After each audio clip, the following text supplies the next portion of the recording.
I couldn't even imagine being in that mindset. Dating in LA is literally the worst. Literally the worst. It's so horrible. And what part of LA you live in? I'm in Playa Vista, so like the west side, where like Venice and Santa Monica is. Oh, yeah, okay. No. That's gonna be all you when you're out of here. We'll see, man. You're going to Woodland Hills, though, right? It's either Woodland, it's either that or near Koreatown, downtown LA. I live downtown LA. You live? It's hard to live there. Is it? It's very stressful. Like you don't feel like you can just like relax.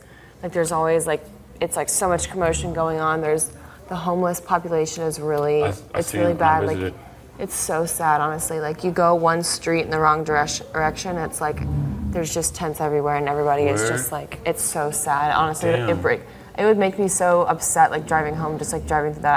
I was in a bad mood all the time because I was just like constantly seeing like hungry, starving people. And when I lived downtown for Thanksgiving, I didn't go home and I went to a homeless shelter and I just fed homeless people. You're amazing for that. That's crazy. I didn't know there was that many because when I went to visit LA a lot, I only saw like maybe 2 or 3 people. I didn't see like, I went in October and in January, so I didn't see too many. It's insane. Like Skid Row in LA is real. Wow. That's wild. So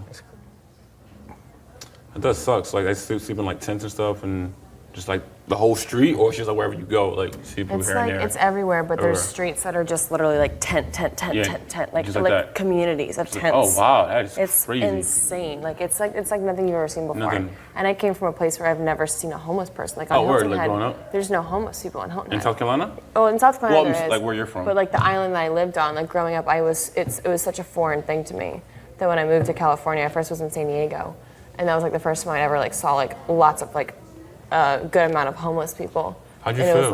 It was like mind blowing. Like you couldn't understand. I couldn't understand like how they live without shelter. Like where do they sleep? Where do they eat? How do they get food? Every single day. It just like it doesn't even like register. And then like moving to LA, it's just like it's like overwhelming how many homeless there are here. Yeah. I wish there was something more you can do about it, but like a lot of these people are like very sick, like mentally ill. Are they? Which is like what's scary is that. You know, I was leaving my apartment one night. I was like trying to go to CVS, like walk across the street to CVS and get like, I don't know, a bottle of water, Gatorade or something. And I walked outside and there's a homeless man in a wheelchair, and he looks at me and he goes, "You white trash," and yelled at me. And I literally just walked outside in like sweats, and I'm just like, for real? Like, it's just like these people like. Some people are mentally ill. Like they'll just start rattling it off, and like you'll go way down the street and they're still talking. And they come at you. And this man followed me, yelling at me. Yeah, the whole time. And like I opened the door and walked outside and like sweat. Like I wasn't dressed like provocatively.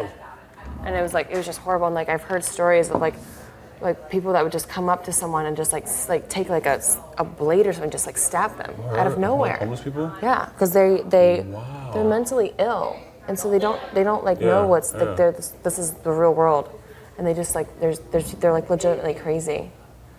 And I wish that there was some way that like they could help these people like get better, but like what do you do? What do you do in certain situations like that? Like honestly, like how can you help someone like that? Also, how can you kind of tell the difference between somebody who's mentally ill as a homeless person or somebody who's really just trying to fight for survival? No. It's hard. Yeah, not until like you start talking to them. Because like it's nowhere near as bad as it is out here, but I mean Chicago has. Yeah, is it? Like homeless people going around too. I mean, you can tell the ones that are like having an issue. Like there's sometimes they're just like sedentary, and sometimes they'll just be like going crazy, like wild, screaming, and that's like talking crazy at the mouth. Yeah. Oh yeah, I mean just random things like that. And there's nobody around, and they're just like screaming and freaking out. So yeah, and that's when you know, like walk on the opposite side of the street. But there's some people that just are like normal, and you don't know that they're like you don't know what to expect. That's what's crazy is that like another thing is like let's say you're walking down the street and a woman comes up to you and like hurts you or something, and she goes to jail. The jail is better than being homeless. Of course it is. So what do they have that's stopping them?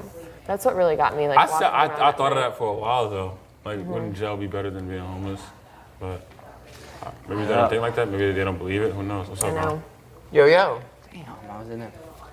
See, he was in there. I know that's for a while. I thought you were upstairs. I wanna really like volunteer at like homeless shelters. I would love to do that. There's a downtown women's center in downtown LA that I wish I had more time to volunteer at. And you live in downtown LA right now? No, I used to. Oh, you used to? Oh, okay. So now you. Fucking hours. I was like, I haven't been able to talk to my friends all